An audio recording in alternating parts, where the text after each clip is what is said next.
ধারি ভক্তি জন Vallabh গিরিবরধারি Yashodanandan Braj Janaranjan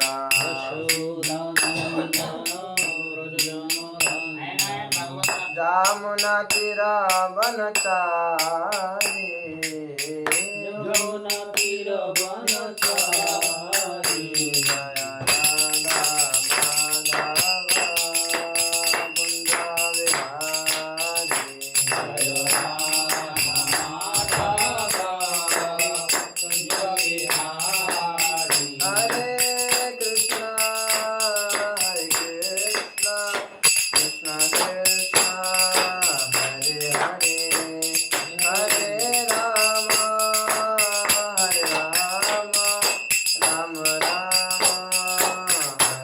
Hare Krishna, Hare Krishna, Krishna Krishna, Hare Hare, Hare Rama, Hare Rama, Rama Rama, Hare Hare.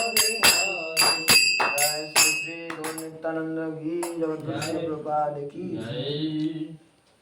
अज्ञानतिमिरन्धस्य ज्ञानाञ्जनशलाकया चक्षुरुन्मीलितं येन तस्मै श्रीगुरवे नमः श्रीचैतन्यमनोभीष्टं स्थापितं येन भूतले स्वयं रूपा कदा मह्यं ददाति स्वपदान्तिकं नमः विष्णुपदाय कृष्णपृष्ठाय भूतले श्रीमते भक्तिवेदान्त स्वामिनीति नामिने नमस्ते सरस्वती देवे गौरवाणी प्रचारिणे निर्विशेष शून्यवादी पाश्चात्यदेशतारिणे वाञ्छाकल्पतरुभ्यश्च कृपा सिन्धुभ्य एव च पतितानां पावनेभ्यो वैष्णवेभ्यो नमो नमः जय श्री कृष्ण चैतन्य प्रभु नित्यानंद श्री अद्वैत गदाधर श्रीवासादि गौर भक्तवृंद हरे कृष्णा कृष्णा कृष्णा हरे हरे हरे राम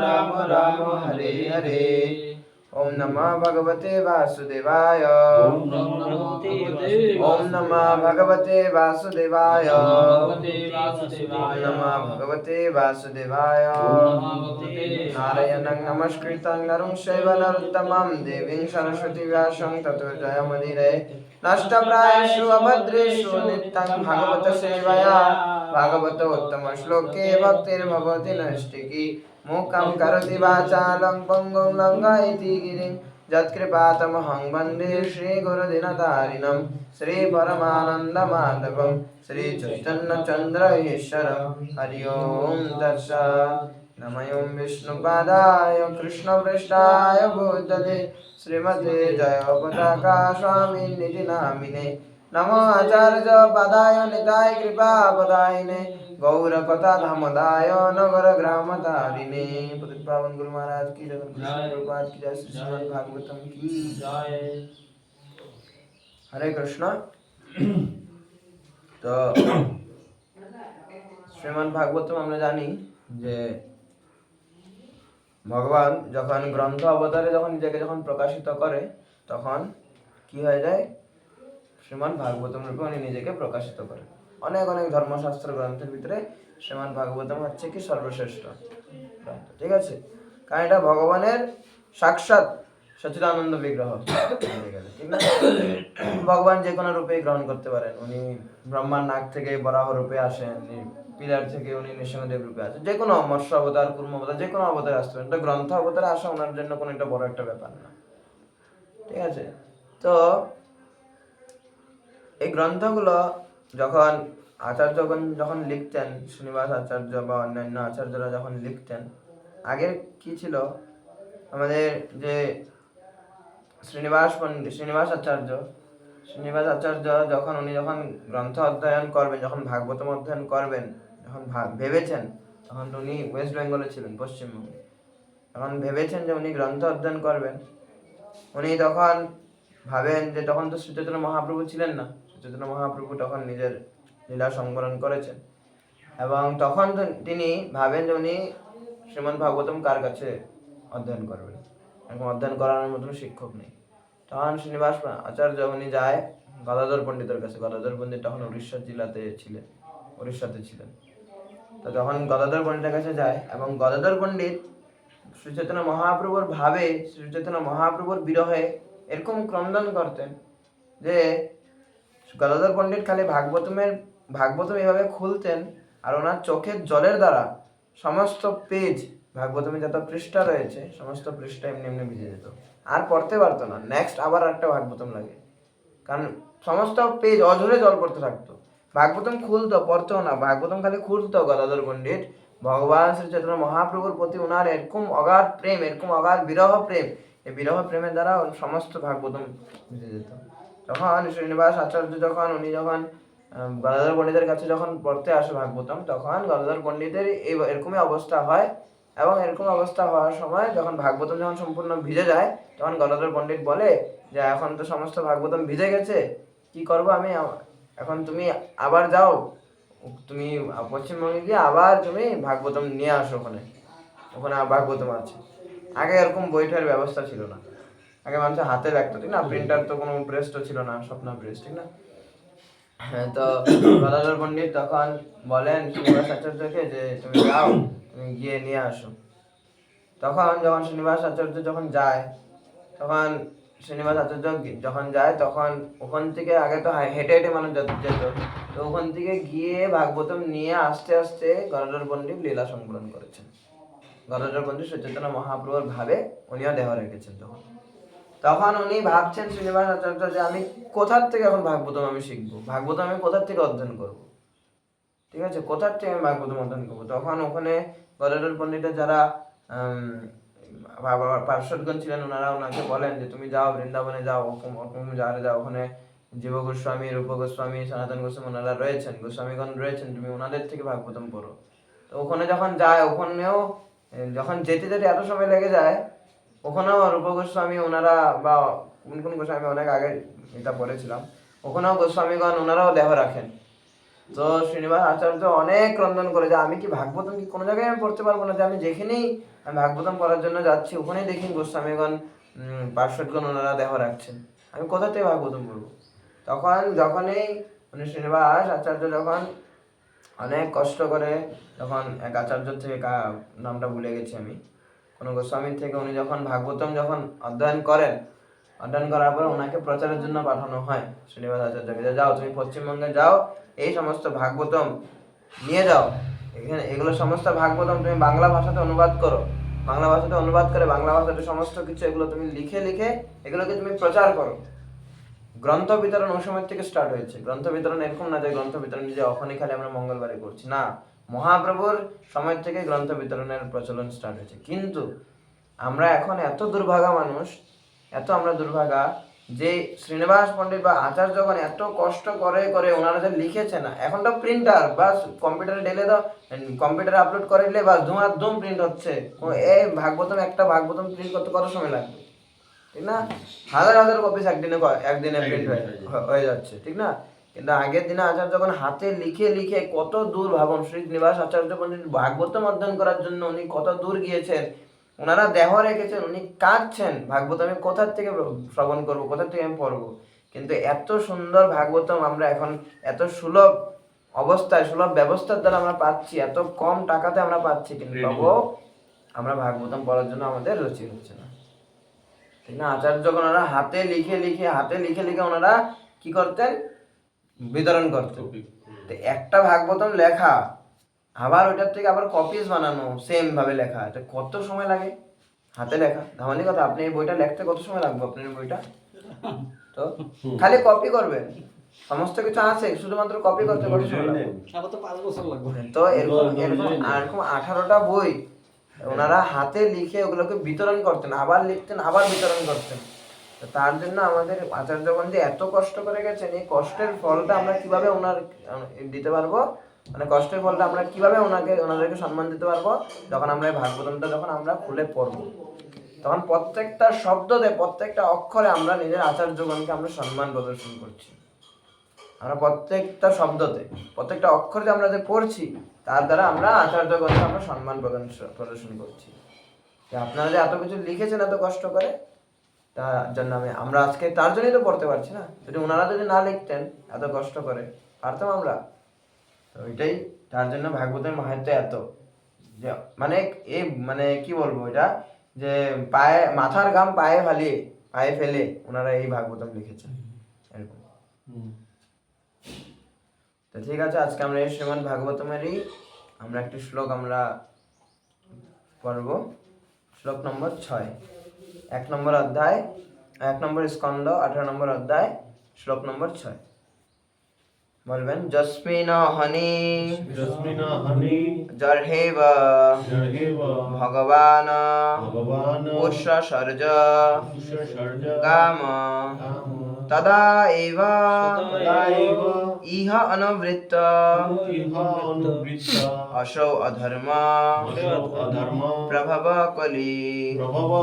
যস্মিন অহনি জর্হেব ভগবান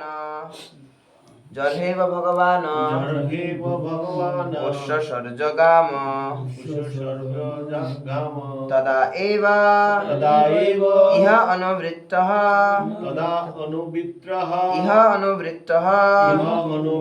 অসৌ অধর্ম প্রভব কলি।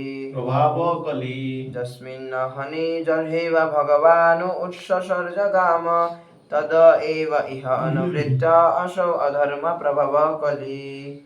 অনুবাদ, ভগবান শ্রীকৃষ্ণ যেদিন যে মুহূর্তে এই ধরাধাম পরিত্যাগ করেছিলেন, অধর্মের আশ্রয় কলি সেদিন সেই মুহূর্তেই এখানে প্রবেশ করেছিল। তো এখানে কলি কোন দিন প্রবেশ করে এটার সময়টা দেওয়া হয়েছে, যে কলি যখন ভগবান কৃষ্ণ তখন ধরাধাম থেকে যখন চলে যায়, লগের লগ কলি ঢুকে পড়ে। তো এখানে কলির প্রবেশ হয়। তো তাৎপর্য, ডিভাইন গ্রেস অভয় চরণ অরবিন্দ ভক্তিবিনোদ স্বামী জগৎকৃষ্ণ প্রভুপাদ কি। পরমেশ্বর ভগবান এবং তার দিব্য নাম রূপ গুণ ইত্যাদি সবই অভিন্ন। পরমেশ্বর ভগবানের উপস্থিতির ফলে কলি এই পৃথিবীতে প্রবেশ করতে পারেনি। তেমনি যদি নিরন্তর ভগবানের দিব্য নাম যশ গুণ ইত্যাদি কীর্তন হয়, তাহলে কলির প্রবেশ করার কোনো সুযোগ থাকে না। এই পৃথিবী থেকে কলিকে দূর করে দেওয়ার এটি হচ্ছে উপায়। আধুনিক মানব সমাজে জড়বিজ্ঞানের অনেক উন্নতি হয়েছে এবং তারা বায়ুমণ্ডলে শব্দের বিস্তারের জন্য বেতার যন্ত্র আবিষ্কার করেছে।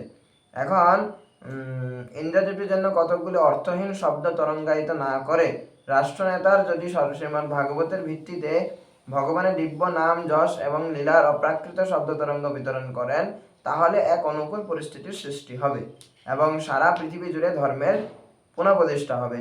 এইভাবে অন্যায় এবং অসৎ আচরণ নির্মূল করতে আগ্রহী রাষ্ট্রনেতারা অনায়াসে কৃতকার্য হতে পারবে। ভগবানের সেবায় ব্যবহৃত হলে কোনো কিছুই আর খারাপ থাকে না। তো এখানে শ্রীল প্রভুপাদ আমাদেরকে কি বলছেন, যেরকম আমরা জানি যে ভগবান যেরকম অপ্রাকৃত, ভগবান যেরকম অপ্রাকৃত, তো সে ঠিক সেরকম ভাবে ভগবানের সঙ্গে সম্পর্কিত, মানে ভগবানের নাম রূপ লীলা, ঠিক আছে, গুণ, এগুলো সমস্ত কিছু ভগবান থেকে অভিন্ন, মানে ভগবান আর এবং ওগুলোর মধ্যে কোনো ধরনের পার্থক্য নেই। আমরা যখন ভগবান কৃষ্ণকে আমরা যদি বৈকুণ্ঠে যেভাবে দেখি, ওইটার যেটা আস্বাদন আছে, ওইটার যেটা রস আস্বাদন আছে, সম পরিমাণের রস আমরা যখন হরিনাম জপ করব, ওখানেও সম পরিমাণের রস রয়েছে, ওখানে কোনো ধরনের ভিন্নতা নেই, সম্পূর্ণ অভিন্ন। ভগবানের লীলা যে আমরা যখন শ্রীমদ্ ভাগবতম শ্রবণ করছি, এটা ডাইরেক্ট আমরা ভগবানকে শ্রবণ করছি, ভগবানের আওয়াজ আমরা শ্রবণ করছি। এটার সঙ্গে এবং ভগবানের সঙ্গে কোনো ধরনের পার্থক্য নেই। আমরা যদি এই ভৌতিক জগতে আমরা যদি জল জল জল জল যদি বলতে থাকি, আমার পিপাসা লেগেছে এবং জল জল জল জল যদি বলতে থাকি, তবে আমার পিপাসা মিটবে কোনোদিন? বললে হবে কোনোদিন? না। কিন্তু আমরা যদি ভগবান কৃষ্ণ, হরে কৃষ্ণ হরে কৃষ্ণ কৃষ্ণ কৃষ্ণ হরে হরে হরে রাম রাম রাম হরে, যদি এই নাম আমরা জপ করতে থাকি, তার দ্বারা আমরা ভগবানকে উপলব্ধি করতে পারবো। কেন? কারণ এখানে নাম এবং নামই অভিন্ন। এখানে নাম এবং নামই অভিন্ন। এই জড়জগতের নাম এবং নামই হলো ভিন্ন। এর জড়জগতে আপনি এখন বর্তমানে আমার সামনে রয়েছেন, কিন্তু আমি যদি আপনাকে ডাকি অন্য জায়গা থেকে, আপনি আমার সামনে প্রকট হবেন না? হয়ে যাবেন আপনি? না। আমি যদি এখন বলি যে শিবা প্রভু বা চরণ মধুসূদন প্রভু এসেছেন এখানে, না, কারণ এটা হলো জড়জগৎ, এটা হলো প্রাকৃত জগৎ। কিন্তু অপ্রাকৃত জগতে কি হয়, ভগবান শ্রীকৃষ্ণের নাম উচ্চারণ করার সঙ্গে সঙ্গে ভগবান শ্রীকৃষ্ণ আমার জিহ্বার মধ্যে উপস্থিত। এখানে ভাগবতম হচ্ছে মানে কি, এখানে স্বয়ং ভগবান এখানে উপস্থিত রয়েছে, অভিন্ন। তার জন্য শ্রীল প্রভুপাদ বলছেন, যখন ভগবান যখন এই ধরাধামে যখন ছিলেন তখন ওখানে কলি প্রবেশ করেনি। এবং এখনো যদি আমরা যদি ভগবানের সেই নাম যদি আমরা যদি কীর্তন করি, ভগবানের দিব্য লীলা যদি আমরা শ্রবণ করি, ভগবানের যদি প্রসাদ যদি আমরা যদি গ্রহণ করি, তখন এখানেও কলির আর কোনো প্রবেশ করবে না, নিষেধ, কলির প্রবেশ এখানে নিষেধ হবে। তার জন্য ইসকনের মধ্যে এই 4টি বিধিনিষেধ কেন টিকে আছে, কারণ এখানে সমস্ত ভক্তরা এখানে নাম জপ, দিব্য গুণ লীলা এগুলো সমস্ত কিছু আস্বাদন করছে, ঠিক আছে। অন্যান্য সংস্থারে দেখতে পাই যে ওনারা আমিষ আহার করে, নেশা করতে কোনো ধরনের বাজ বিচার নেই, ঠিক না, সবকিছু করছে। কেন ওনাদের মধ্যে এই জিনিসগুলো হচ্ছে? কলি কেন প্রবেশ করছে? স্বয়ং কলি, এই 4টি পাপ কর্ম স্বয়ং কলিকে জাগাই দেওয়া হয়েছে এই 4টি পাপ কর্মে। কলি থাকছেই এই 4টি পাপ কর্মে, আমিষ আহার, নেশা, জুয়া খেলা এবং স্ত্রী সঙ্গ, মানে অবৈধ স্ত্রী সঙ্গ।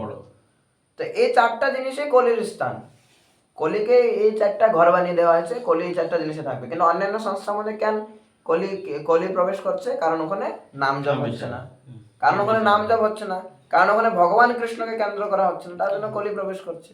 ইসকনে কেন প্রবেশ করছে না? কারণ ইসকনে কৃষ্ণকে কেন্দ্র করে আছে। বোঝা গেল পার্থক্যটা? ইসকনে কেন প্রবেশ করছে না কলি? কারণ এখানে আপনারা নাম জপ বন্ধ করে নেন, দেখবেন হঠাৎ করে কলিটা ঢুকে পড়বে। আস্তে আস্তে দেখবেন কত এরকম অনেক ভক্তরা যারা 25 বছর 30 বছর ইসকনে রয়েছে, নাম জপ গেল হাত থেকে, মানে ওখানে আমিষ আহারও ঢুকবে, নেশাও ঢুকবে, অবৈধ স্ত্রীর সঙ্গ ঢুকবে, সমস্ত কিছু। নাম জপ যদি আমরা যদি ভালো মতন যদি করছি, তা আমাদের মধ্যে কলি কোনদিন প্রবেশ করবে না। আর নাইকো কলির ভয়, ঠিক না, আর নাইকো কলির ভয়। আচ্ছা, যখন গাইছেন ভজনে, কলির আর কোনো ভয় নেই। ভক্তদের এই কলি জগতে ভয় পাওয়ার কোনো দরকার নেই যে কলি আমাকে গ্রাস করবে, আমি পাপ করে নেব, আমি পাপী হয়ে যাব, পাপী হলে আমি কিভাবে ভগবানকে, না, কোনো ধরনের ভয় নেই, কলির ভয়ই নেই। ভগবানের ভক্ত বুক সিনা উঁচা করে থাকবে সবসময়। কেন? কারণ ওনার কাছে নাম জপ রয়েছে। নাম জপের উপরে যতদিন, নামের উপরে যতদিন বিশ্বাস থাকবে, কারণ নাম এবং নামই অভিন্ন, নাম এবং নামই অভিন্ন। যখন আমরা নামের প্রতি যখন আমরা বিশ্বাস করবো যে নামটাই হচ্ছে ভগবান শ্রীকৃষ্ণ স্বয়ং, তখন আর কোনো ধরনের কলির কোনো ভয় থাকবে না, কোনো ধরনের পাপ তখন আর আপনাকে স্পর্শ করতে পারবে না, কোনো ধরনের পাপ না, যতদিন আপনার হাতে নাম রয়েছে। বোঝা গেল? তার জন্য কৃষ্ণকে আমাদের কি করতে হবে? স্বীকার করতে হবে, এটা এখানে বলা হয়েছে। হ্যাঁ,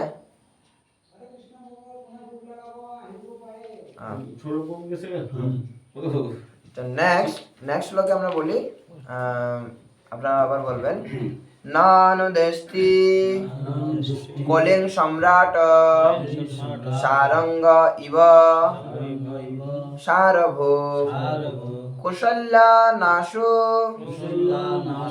সিদ্ধন্তি নয়তরানি কৃতানি যৎ। অনুবাদ: মহারাজ পরীক্ষিত ছিলেন মধুকরের মতো সারগ্রাহী। তিনি খুব ভালোভাবে জানতেন যে এই কলিযুগে শুভ কর্ম সম্পাদন করার ইচ্ছা মাত্রই তার ফল পাওয়া যায়, কিন্তু অশুভ কর্মের ক্ষেত্রে সেরূপ হয় না, সেগুলো অনুষ্ঠিত হলেই ফল দান করে, তাই তিনি কলিযুগের প্রতি বিদ্বেষী ছিলেন না।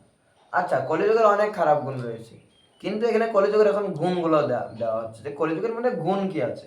তো প্রথম আমরা অনুবাদে কি পেলাম যে কলিযুগের মধ্যে এই যে এখন যুগ চলছে, এখানে কোনো শুভ কর্ম করবেন বলে চিন্তা করছেন যে আমি ঘরে বৈষ্ণব সেবা দিতে লাগছিল, বাস হয়ে গেল, বৈষ্ণব সেবার ফল আপনি প্রাপ্ত, এটা হচ্ছে কলিযুগের লক্ষণ। সত্য যুগে ওই এক একটা কথা চিন্তা করে ওটাকে করতে হতো, ঠিক না, শুধুমাত্র দানের কথা ভাবলে হতো না, দান করতেও হতো। কিন্তু কলিযুগে ইস মন্দিরে দান করতে লাগছিল 2000 টাকা, হয়ে গেল, কিন্তু শেষ, উদ্ধার ওই ব্যক্তি। বোঝা গেল? ওইটার ফল লগে প্রাপ্ত, চিন্তা করা মাত্র। কলিযুগে এটা হলো গুণ। আরেকটা গুণ কি, যে কলিযুগে পাপ কর্ম চিন্তা করলে পাপ হয় না, পাপ কর্ম করতে হবে। ইস আমি সাহার করতে লাগছিল না, তখন পাপ হবে না। কিন্তু সত্য যুগে চিন্তা করলে পাপ হবে না। চিন্তা করলে আপনার মন দূষিত হবে, কিন্তু পাপ হচ্ছে না, না, মনটা দূষিত হবে। যে আপনি যদি এখন আমি সার খাই না, কিন্তু আমি সারের কথা ভাবতেছি, কি কত টেস্টি লাগবো খাইলে, তাই না? ওইটা করলে তো আপনার চেতনা, আপনার মনটা অপবিত্র হবে না, কিন্তু পাপ হচ্ছে না। কিন্তু যতক্ষণ আপনি ওই জীবটাকে হত্যা করবেন তখন পাপ হবে না। কিন্তু সত্য যুগে চিন্তা করা মাত্রই পাপ। চিন্তা করা মাত্র ওই জীবটারে যদি মেরে নিতাম বাস হয়ে গেল, কেন পাপ হয়ে গেছে। আর ওই জীবটারে যে ধরে আমার মারতে লাগবে ওটা কোনো দরকার নেই, হয়ে গেছে পাপ। তো কলিযুগের দুইটা গুণ, যে শুভকর্ম চিন্তা করা মাত্রই ফল প্রাপ্ত হয়ে যায়, এবং অশুভ কর্ম যত সময় আমরা করবো না ততক্ষণ কোনো ফল নেই। বোঝা গেল? এখন এটা বলে আপনারা অশুভ কর্ম চিন্তা করবেন না, না, না। ঠিক না? অশুভ কর্ম চিন্তা করলে আপনার মনটা অপবিত্র হয়ে যাবে, ঠিক না? কিন্তু ফলটা পাবেন না, কিন্তু মনটা অপবিত্র হবে, ঠিক আছে? যেরকম আমরা যদি ভাবি যে আমি স্ত্রী সঙ্গ করবো না, কিন্তু স্ত্রী সঙ্গের কথা ভাবছি আমি, ঠিক না? স্ত্রী সঙ্গ করবো না, কিন্তু ঘরে বসে বসে আমি স্ত্রী সঙ্গের কথা ভাবছি, এই মানে খারাপ খারাপ কথা আমি স্ত্রীদের পক্ষে আমি ভাবছি, হয়ে গেল স্ত্রী সঙ্গ।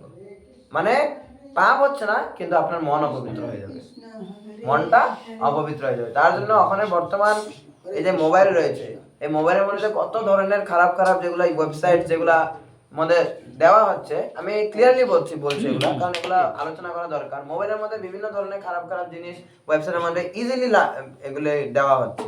তো এই জিনিসগুলি যখন আমরা দেখবো, দেখার মাত্রই তখন কি হয়, যে আমাদের মনটা অপবিত্র হয়। তখন আপনারা যেখানেই আপনারা মাতাজিকে দেখবেন, স্ত্রীকে দেখবেন, আপনাদের ওই চিন্তা ভাবনাই চলে আসবে, ঠিক না? তার জন্য ভাগবতম সপ্তম স্কন্ধে নারদ মুনি যখন কি কয় আদর্শ চতুরাশ্রমের কথা যখন বলেন, তখন ওই চতুরাশ্রমের কথাতে উনি বলেন যে কোন ধরনের স্ত্রীদের সঙ্গে আলাপ, শুধু তাই নয়, স্ত্রীদের সম্পর্কিত কোনো ধরনের গল্প, কোনো ধরনের মুভিজ, কোনো ধরনের যেই মুভিজগুলোর মধ্যে পুরুষ এবং স্ত্রীর সম্পর্ক দেখানো হচ্ছে, ঠিক না? আমরা বলিউড মুভিজগুলোর মধ্যে আমরা দেখি, মুভিজগুলোর মধ্যে কি করছে, ওখানে একজন হিরো থাকে, একজন হিরোইন থাকে, জনে কিবাকিবি করে, পরে বিয়া হয়ে চলে যায়। এটার দ্বারা কি হবে? আমার মন দূষিত হবে, আমি একদিন যাবো হিরোর মতন গিয়ে একটা মেয়েকে বাঁচাবো, ঠিক না? তো এই ভাবগুলো আসবে। তার জন্য স্ত্রী সঙ্গ এবং স্ত্রীদের সম্পর্কিত কোনো ধরনের আলাপ আলোচনা, ওটা আমাদের মনটাকে দূষিত করবে। বোঝা গেল? তার জন্য কলিযুগে পাপ কর্ম চিন্তা করলে পাপ হয় না, কিন্তু পাপ কর্ম চিন্তা করলে আমাদের মনটা দূষিত হয়ে যাবে, আর আপনার জপে মন বসবে না। তার জন্য ভক্তদের আমি জানি না যে ভক্তরা কেন এত ওখানে ওয়েব সিরিজ মুভিজ কেন দেখছে, আমি জানি না। অনেক ভক্তরা দেখে, কিন্তু এই মুভিজ ওয়েব সিরিজ থেকে বেরোতে লাগে। কারণ ওখানে কি দেখাচ্ছে, 2 ঘন্টা 2.5 ঘন্টা, আমরা বাইরে গিয়ে আমরা কি ক্লাস দিই, 2 ঘন্টা 2.5 ঘন্টা আপনারা ফিল্ম দেখেন, এর থেকে ভালো জব করেন। এখন আমাদের ভক্তরা যদি মুভিজ আর ওয়েব সিরিজে যদি ঢুকে যায়, তখন বাইরে কি শিক্ষা দেবে? ওই 2-2.5 ঘন্টা যে আমরা যে কোনো একটা ছেলে আর মেয়ের যে আমরা যে প্রত্যেকটা মুভির মধ্যে কি হচ্ছে, ছেলে আর মেয়ে তো দেখাচ্ছে, কোন মুভির মধ্যে হিরো আর হিরোইন ছাড়া আছে? আপনারা বর্ডার মুভি নিয়ে নেন, বর্ডার মুভি একটা দেশভক্তি মুভি, কিন্তু ওখানে তো হিরো হিরোইন আছে না, হিরো হিরোইন আছে কি না? তো হিরো এবং হিরোইন না থাকে, নায়ক এবং নায়িকা না থাকলে তো মুভি হবে না, ঠিক না? তো তার জন্য এই মুভিজ গুলোর থেকে অনেক দূরে থাকা করতে হবে। তারপরে এই মোবাইলের মধ্যে আমরা রিল দেখছি, একটার পর একটা মাতাজিরা নাচছে, ওইটাই দেখছি। তো এটাই আসবে আমাদের জীবনের মধ্যে। আপনি তখন আর জব করতে বসলে ওইটাই দেখবেন, ঠিক না? তো তার জন্য এই জিনিসগুলো থেকে আমাদের অনেক বাঁচা দরকার। আমরা যেটা ভাববো এটাই আমাদের সঙ্গে চলতে থাকবে, এটাই দিমাগে চলবে তখন, ঠিক আছে? তো অনুবাদের মধ্যে এত কিছু ছিল, এখন তাৎপর্যটা বলি। কলিযুগকে বলা হয় অধপতিত যুগ। এই অধপতিত যুগে সমস্ত জীবেরা অত্যন্ত দুর্দশাগ্রস্ত বলে পরমেশ্বর ভগবান তাদের কিছু বিশেষ সুবিধা প্রদান করেছেন। তাই ভগবানের কৃপায় পাপ কর্মের অনুষ্ঠান না করা পর্যন্ত জীবকে পাপের ফল ভোগ করতে হয় না। অন্যান্য যুগে পাপ কর্মের কথা চিন্তা করার ফলেই কেবল জীবকে সেই কর্মের ফল ভোগ করতে হতো। পক্ষান্তরে এই যুগে পুণ্য কর্মের কথা চিন্তা করলে কেবল তার ফল লাভ করা যায়। ভগবানের কৃপায় মহারাজ পরীক্ষিত ছিলেন অত্যন্ত জ্ঞানী এবং অভিজ্ঞ রাজা। তাই তিনি কলির প্রতি অনর্থক বিদ্বেষ পরায়ণ ছিলেন না, কেননা তিনি তাকে কোনো পাপ কর্ম করার সুযোগ দিতে চাননি। তিনি তার প্রজাদের কলিযুগের পাপময় প্রভাব থেকে রক্ষা করেছিলেন, আবার সেই সঙ্গে তিনি কলিকে সমস্ত সুযোগ দিয়েছিলেন কতকগুলি বিশেষ বিশেষ স্থানে থাকবার অনুমতি দিয়ে। শ্রীমদ্ ভাগবতের শেষে বলা হয়েছে যে কলিযুগ যদিও একটি পাপের সমুদ্র, কিন্তু এই যুগে একটি মহান গুণ রয়েছে, তা হচ্ছে কেবলমাত্র ভগবানের দিব্য নাম কীর্তন করার ফলে জীব অনায়াসে জড়জগতের বন্ধন থেকে মুক্ত হতে পারে। এভাবে মহারাজ পরীক্ষিত ভগবানের দিব্য নাম প্রচারের এক সুসংবদ্ধ প্রচেষ্টা করেছিলেন এবং কলির কবল থেকে তার প্রজাদের রক্ষা করেছিলেন। এই বিশেষ সুবিধাটির জন্যই কেবল মহর্ষিরা কখনো কখনো কলিযুগের শুভ কামনা করেন। বেদেও বলা হয়েছে যে শ্রীকৃষ্ণের কার্যকলাপের কথা আলোচনার ফলে কলিযুগের সমস্ত অসুবিধা থেকে মুক্ত হওয়া যায়। শ্রীমদ্ ভাগবতের শুরুতেও বলা হয়েছে যে শ্রীমদ্ ভাগবত পাঠ করার ফলে পরমেশ্বর ভগবান হৃদয়ে বন্দী হয়ে যায়। এগুলি কলিযুগের কয়েকটি বিশেষ গুণ এবং মহারাজ পরীক্ষিত সেগুলির পূর্ণ সদ্ব্যবহার করেছিলেন এবং একজন প্রকৃত বৈষ্ণব হওয়ার বলে তিনি কলির কোনো অমঙ্গল কামনা করেননি। তো এখানে কি বলা হয়েছে? এখানে শিল প্রভুপাদ তারপর সমাপ্ত। জগদ্গুরু শিল প্রভুপাদ কি? তো এখানে কি বলা হয়েছে যে যেটা অনুবাদে বলছেন যে পাপ কর্মের কথা চিন্তা করলে পাপ কর্ম হয় না, পাপ কর্ম করতে হবে। কিন্তু তার বিপরীতে পুণ্যকর্ম চিন্তা করার ফলে পুণ্যকর্মের ফল প্রাপ্ত হয়ে যায়। কারণ এই কলিযুগে যে এক একজন মানুষ যদি পুণ্যকর্ম করার চিন্তা করবে যে আমি একটা স্কুল একটা দান করব বা মন্দিরে একটু দান করতে মানে একটু লাগছিল, তো ওইটা যে চিন্তা যে আসবে কলিযুগের মানুষের দিমাগের মধ্যে, এটা বহুত দুষ্কর। কয়জনে আসছে? কয়জনে? আমরা যে এত যে গ্রন্থ বিতরণ করি, এত যে প্রচার করি, এত বাড়িতে যে প্রচার করছি, কয়জন নাম ওটাতে আসছে? আমরা সব বাড়িতে নিমন্ত্রণ করি যে আপনারা নামটা আসবেন, মাতাজি আপনার নামটা আসবেন, প্রভু। কয়জন আসছে? আপনারা এসেছেন কেন? কারণ আপনার মধ্যে ওই কোয়ালিটি রয়েছে। আপনারা সৌভাগ্যবান যে আপনারা নামটা আসছেন, ঠিক না? আপনারা এক দুই দিনে আপনারা বৈষ্ণব সেবঙ্গ পেয়ে আপনারা পরিবর্তন করেছেন নিজেকে। এটা হলো সৌভাগ্যবান। কলিযুগের মানুষ আমরা এত মানে মন্দবুদ্ধি এবং এত দুর্ভাগা যে আমাদের দিমাগের মধ্যে মানে ভাগবতম খুলে খুলে ভরে দিলেও আমাদের দিমাগের মধ্যে ভাগবতম ঢুকে না, ঠিক না? তার জন্য এখানে কি বলা হয়েছে যে আমরা যে অল্প অল্প যদি আমরা যদি পুণ্যকর্ম কথা যদি চিন্তাও যদি করি, তার জন্য কলিযুগে এত মানে ডিসকাউন্ট যে চিন্তা করলে ফল হয়ে যাবে, বুঝা গেল? আর ওখানে পাপ কর্ম মানুষে এখানে এত পাপ কর্ম করে, সকাল থেকে উঠেই রাত্র পর্যন্ত খালি পাপই করছে মানুষ, ঠিক না? সকাল থেকে উঠে মানুষ শুধুমাত্র রাত্র পর্যন্ত খালি কি করছে? খালি পাপই করছে। তার জন্য ভগবান এখানে অফার দিচ্ছেন যে কলিযুগে যত সময় পাপ কর্মটা করবেন না, মানে ছাগল যতক্ষণ কাটবেন না ততক্ষণ পাপ হবে না। ছাগলের কথা খালি ভাবলে হবে না যে ছাগলটাকে কাটবো, ততক্ষণ পাপ হবে না। কাটার পরে পাপটা হবে। কলিযুগের মানুষ কমসে কম অতটুক পর্যন্ত গিয়ে তাদের ঘুরে আসুক, পাপ কর্ম থেকে তাদের বাঁচুক, ঠিক না? এত মানুষের পাপ করে। তার জন্য এখানে বলা হয়েছে। তো এখানে শ্রীমদ্ ভাগবতের শুরুতেও বলা হয়েছে যে শ্রীমদ্ ভাগবত পাঠ করার ফলে পরমেশ্বর ভগবান হৃদয়ে বন্দী হয়ে যায়। আমি মাহাত্ম্যতে কোনো সময় বলি না যে শ্রীমদ্ ভাগবতম খুলে যখন আমরা পড়ি তখন আমাদের হৃদয়ের দরজাটা খুলে ভগবান কৃষ্ণ ঢুকে। আমরা শ্রীমদ্ ভাগবত বন্ধ করিনি, দরজাটা বন্ধ হয়ে যায়, ভগবান কৃষ্ণ আর বেরোতে পারে না আমাদের হৃদয়ের দরজার থেকে। তার জন্য শ্রীমদ্ ভাগবত যে পাঠ করব, আমরা যে শ্রবণ করব, অধ্যয়ন করব, নিজের ঘরে যখন অধ্যয়ন করব, তখন এগুলো হচ্ছে মহারাজ পরীক্ষিতের মতন আমাদের জীবনের পূর্ণ সদ্ব্যবহার। সদ্ব্যবহার কিভাবে করবো? এই শ্রীমদ্ ভাগবতম শ্রবণ করে, নাম জপ করে, তখন গিয়ে আমরা এই কলি আমাদের ভিতরে আর প্রবেশ করতে পারবে না। কোনো ধরনের বিচার নেই। পরীক্ষিত মহারাজ কলিকে বলছেন যে তুমি এই 4টা জায়গা ছাড়া অন্য জায়গাতে যেতে পারবে না। পরীক্ষিত মহারাজ উনি কলিকে মারার জন্য রেডি হয়েছেন। ভাবুন ভক্তের কত পাওয়ার, পরীক্ষিত মহারাজের কত পাওয়ার, কত শক্তিশালী। কেন? কারণ উনি ছিলেন বৈষ্ণব, উনি শ্রীমদ্ ভাগবতম অধ্যয়ন করতেন, উনি নাম জপ করতেন, তার জন্য ওনার মধ্যে এত শক্তিশালী ছিলেন উনি। আমরা যখন পরীক্ষিত মহারাজ যখন শক্তিশালী হব, তখন গিয়ে আমরা কলির থেকে আমরা মুক্ত হতে পারবো। তাছাড়া কলি গ্রাস করে নেবে, ঠিক আছে? পালাইতে পথ নাই, জম আছে বেশি। এটা একটা লাইন। আর একটা লাইন কি? আর নাইকো কলির ভয়, ঠিক না? ভক্তদের জন্য আর নাইকো কলির ভয়, আরো যারা ভক্ত হওয়ার জন্য চেষ্টা করছে না ওনাদের জন্য কি? পালাইতে পথ নাই, জম আছে পিছে। বোঝা গেল? হরে কৃষ্ণ। আমাদের যদি কারো কোনো প্রশ্ন থাকে আপনারা জিজ্ঞাসা করতে পারেন, প্রশ্ন বা মন্তব্য। ওইটাই প্রথম থেকে আমরা রিভিশন যেটা মারলাম, রিভিশনটা একবার আমার একটা প্রশ্ন আছে। কালকে যে 8-9-33টা করে তুলসী পাতা দিতে, আমি এটার প্রাসঙ্গিক প্রশ্ন নিই, আপনি এটা ওঠার পরে জিজ্ঞেবেন। এখানে লাইভ চলতেছে, লাইভ আপনি যখন এটা করবেন তো এখানে ভিউয়ার্সরা ডিস্ট্রাক্ট হয়ে যাব। প্রাসঙ্গিক প্রশ্ন ক্লাসের মধ্যে যেই টপিকের মধ্যে কথা হইতেছে ওই টপিকের মধ্যেই প্রশ্ন থাকবে। যদি আলাদা টপিকের যদি কোশ্চেন থাকে তবে ওইটা পার্সোনালি ওঠার পরে জিজ্ঞাসা করবেন। কারণ আপনারা ওখানে এখানে ভাগবতমে প্রশ্ন করছেন, তো আপনারা এখান থেকে শিখছেন যে প্রশ্ন কিভাবে করতে হয়, প্রশ্ন কিভাবে করতে হয় এটাও শিখতে হবে।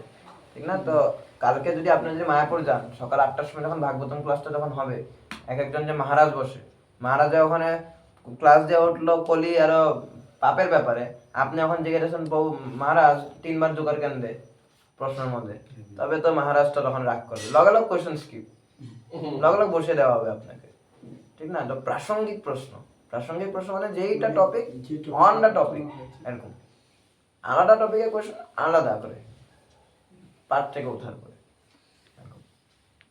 ওখানে যে কথাটা আলোচনা হচ্ছে এটার উপরে এটা মানে আমাদের প্রশ্ন করা শিখতে হবে, মানে সমস্ত কিছু ভক্তি জীবনে সমস্ত কিছু শিখতে হয়, কারণ এখান থেকে কেউই আর মারপেটের থেকে ভক্তি শিখে আসে না, ঠিক না? প্রথমত দর্শক করে না লাইভ ভিডিওতে, এখন যা প্রশ্ন ওটা না, হ্যাঁ ওইটাই, কোনোদিন কোনো ভক্তই উত্তর দেবে না ওগুলো প্রশ্নের উত্তর, কারণ আমাদের যখন এক একজন যখন পাঠক যখন বসে তখন আমরা একটা দিমাগ নিয়ে বসি যে আমরা এখন কি কি বলবো সমস্ত কিছু, ঠিক না? এটা পট করে যদি অন্য একটা কোয়েশ্চেন যদি ঢুকে যায় তো দিমাগটা ডিস্ট্রাক্ট হয়ে যায়, এটা সমস্ত টিচাররাও এরকমই করে। ঠিক আছে, জয় শ্রী শ্রীমদ্ ভাগবতম কি। আবার কোনো কারো প্রশ্ন দাদু প্রশ্ন আছে নাই আমার নাই। এরা ঠিক আছে, বৈষ্ণব সদাচার আমরা একটু পড়ি। যা বৈষ্ণব সদাচার কি, আমরা বৈষ্ণব অপরাধ পড়ছিলাম না? তো শ্রীমদ্ ভাগবতমের 10ম স্কন্ধে 74 নম্বর অধ্যায় 40 নম্বর শ্লোকে কি বলা হয়েছে আমরা পড়ি। নিন্দাং ভগবত শৃণ্বন তৎপরস্য জনস্য বা ততো নাপৈতি জহ সোপি জাত্যধ সুকৃতাচ্যুত। ভগবান এবং ভগবানের ভক্তের নিন্দা শোনা মাত্রই কেউ যদি তৎক্ষণাৎ সে স্থান পরিত্যাগ না করে তাহলে তিনি ভক্তিমার্গ থেকে অতিক্রান্ত হন। ভক্ত এবং ভক্তের, ভগবান এবং ভগবানের ভক্তের নিন্দা যে স্থানে হচ্ছে ওই স্থানে যদি আমি যদি বসে বসে যদি শুনছি, করছি না কিন্তু যদি বসে বসে যদি শুনছি খালি, তা আমাদের ভক্তি জীবন থেকে পতন হবে, ভক্তি জীবনে আমরা টিকে থাকতে পারবো না। যেই স্থানে যেই ব্যক্তি হোক, যে ভক্ত হোক, যত উচ্চ স্তরের ভক্ত হোক না কেন, ওনারা যদি কোনো ভক্তের যদি নিন্দা করছে তো ওই স্থান আমাদের সঙ্গে সঙ্গে পরিত্যাগ করা উচিত, সঙ্গে সঙ্গে পরিত্যাগ করা উচিত। কলির ভয় নেই, যারা আমরা যখন ভক্ত হয়েছি তো আমাদের মায়াদেবীরা ভয় নেই, আমাদের কলিরও ভয় নেই, কিন্তু একটা জিনিসের ভয় রাখতে হবে, এটা কি এর ভয়? বৈষ্ণব অপরাধ। বৈষ্ণব অপরাধের ভয় কিন্তু থাকতে হবে। বৈষ্ণব অপরাধকে যে ভয় পায় না উনি ভক্তি জীবনে বেশি সময় থাকতে পারবে না, উনি মানে হোলসেলে উনি বৈষ্ণব অপরাধ করতে থাকবে। বৈষ্ণব অপরাধকে ভয় করতে হবে যে আমি যে এই আচরণ করছি, আমি যে কথা বলছি, যে আমি যে এই সেবাটা করছি, তার দ্বারা কি কোনো বৈষ্ণব অপরাধ কি লাগছে? এই জিনিসগুলো আমাদের বুঝতে হবে। ভক্তি জীবনে বৈষ্ণব অপরাধ থেকে ভয় পাওয়াটা কর্তব্য, বাকি অন্য কোনো কিছু ভয় নেই। কারণ এই ভক্তি জীবনে আমরা বৈষ্ণবের জন্য আমরা টিকে আছি। এই ভক্তি জীবনে আমরা কার জন্য টিকে আছি? বৈষ্ণবের জন্য। ভগবান পরে কৃপা করবে, ভগবানের কৃপার পাত্র আমরা এখনো হইনি। ভগবান কৃপা করলে, ভগবান যখন কৃপা করে সুদামার মতন সবকিছু টেনে নিয়ে যাবে একবারে। সুদামার কিছু ছিল, ওটা হলো কি ভগবানের কৃপা। আপনাদের কাছে যদি এখন পর্যন্ত যদি স্ত্রী, পুত্র, পরিজন, সমাজ, সম্পত্তি সমস্ত কিছু যদি রয়েছে তো ভগবানের কৃপা আমরা এখনো ভালো মতন প্রাপ্ত হইনি। প্রভাত বলেন যে ভগবান যখন কৃপা করেন সামান্যভাবে যখন কৃপা করেন তখন আমাদেরকে অনেক কিছু দেয়, কিন্তু ভগবান যখন অশেষ কৃপা করেন, বহুত যখন কৃপা করেন, তখন ভগবান সমস্ত কিছু কেড়ে নিয়ে যায়। তো তখন যখন আমাদের জীবন থেকে যখন সবকিছু যখন চলে যেতে থাকবে তখন ভাববে যে এখন ভগবান কৃপা করছে আমার উপর। তো আমাদের ভিতরে আমাদের আচার্যগণ বলে, মানে বৃন্দাবনে আচার্যগণ বলেন যে আমাদের ভিতরে যদি সাহস থাকে তো আপনারা ভগবানের কৃপা চেয়ে দেখতে পারেন, যে ভগবান আপনি আমাকে কৃপা করেন। যদি সাহস থাকে, যদি সব সহ্য করার যদি ক্ষমতা থাকে, সব সহ্য করার যদি সাহস থাকে, যে আমার জীবনে কিছু না হলেও চলবে, এই সাহসটা যদি থাকে তবে ভগবানের কাছে কৃপা চান। কারণ ভগবান যদি একবার কৃপা করে দেয়, জিরোর লগে লগ সমস্ত কিছু। কৃপা মানে কি? আপনাকে জড়জগৎ থেকে উদ্ধার করতে হবে। জড়জগতের বন্ধনের কারণই তো সমাজ, দেশ, সম্পত্তি, স্ত্রী, পুত্র, পরিজন, এগুলো তো বন্ধনের কারণ, ঠিক না? তা আপনার যদি সংসার না থাকতো আপনারা এখন কোথায় থাকতেন? ভক্তি সঙ্গে বেরিয়ে লগ লগ আপনারা প্রচারে বেরিয়ে যেতেন। কেন ঘরে আছেন? স্ত্রী আছে, ভাগবত সন্তান আছে, কর্তব্য আছে। ভগবান যখন কৃপা করে তখন এগুলো সমস্ত কিছু নাই হয়ে যাবে, ঠিক আছে? তো তার জন্য এটা ভগবানের কৃপা অনেক দুষ্কর। বৈষ্ণবের কৃপার জন্য আমরা এই ভক্তি জীবনে টিকে আছি। এখন ওই বৈষ্ণবের কৃপাতে যদি আমরা ভক্তি জীবনে টিকে থাকি, তো বৈষ্ণবের প্রতি যদি আমরা যে অপরাধ করি তো আমাদের ভক্তি জীবনে আমরা টিকে থাকতে পারবো না। বুঝা গেল? বৈষ্ণবের প্রতি যদি আমরা অপরাধ করি কোনো আমরা টিকে থাকতে পারবো। আমরা বুঝতে হবে যে আমরা কার সঙ্গে কিভাবে কথা বলবো, প্রত্যেকটা জিনিস মানে फूक फूक कर कदम रखना একটা কয় না, একটা কাহাবাত আছে না হিন্দিতে, फूक फूक कर कदम रखना। ভক্তি জীবনে এভাবে চলতে হবে আমার। মানে কোনো বৈষ্ণব যাতে আমার আচরণের দ্বারা যাতে খারাপ না পায়, আমার কথার দ্বারা যাতে খারাপ না পায়, এগুলো মনে রাখতে হবে। যদি খারাপ পেয়ে যায় তো আমি ওই বৈষ্ণবকে আমি কি করব, আমি ক্ষমা চাবো, আমি দণ্ডবোধ প্রণাম করব বৈষ্ণব, ওই বৈষ্ণবকে, যে প্রভু আমাকে ক্ষমা করে দেয়, আমি আপনার জন্য অপরাধ করেছি। সমস্ত কিছু, যে কোনো কিছু, মানে প্রসাদ দেওয়ার সময় পর্যন্ত আমাদের অপরাধ রাখতে হবে একটা বৈষ্ণবের চরণে, ঠিক না? সমস্ত কিছু আমাদের মাইন্ডে রাখতে হবে। শ্রীমদ্ ভাগবতমের 4 নম্বর স্কন্ধ 4th অধ্যায় শ্লোক নম্বর 17টা একটা লেখা আছে যে কর্ণ বিদায় নিরয়াদ জলকল্প ঈশে ধর্মা বিতর্য শ্রেণীভীর নির্ভীর সমানে ছিন্দাত ছিন্দাত প্রসজ্য রুষতি মসতিং প্রভুশ্চে জিহ্বামসূনপি ততো বিসৃজেত স্বধর্ম। কেউ যদি কোনো কাণ্ডজ্ঞানহীন ব্যক্তিকে ধর্মের ঈশ্বর এবং নিয়ন্তার নিন্দা করতে শুনে তাহলে তাকে দণ্ডদান করতে অক্ষম হলে কান বন্ধ করে সেখান থেকে চলে যাওয়া উচিত। কিন্তু কেউ যদি তাকে হত্যা করতে সক্ষম হয় তাহলে সেই নিন্দুকের জিহ্বা কেটে তাকে হত্যা করা উচিত এবং তারপর নিজের প্রাণ ত্যাগ করা উচিত। কোনো ভক্ত, কোনো বৈষ্ণব যদি কোনো বৈষ্ণবের যদি নিন্দা করতে থাকে, 3টা কাম করতে পারি। হয়তো ওখান থেকে আমি চলে যাই, হয়তো আমি নিজে দেহ ত্যাগ করে নিই, কারণ আমি বৈষ্ণব অপরাধ শুনেছি এখন, তা আমারও বৈষ্ণব অপরাধ হয়েছে, আমি এখন ওখানেই সুসাইড করা কর্তব্য, সুসাইড কিন্তু আত্মহত্যা করা কর্তব্য। না হলে আমাদের কি,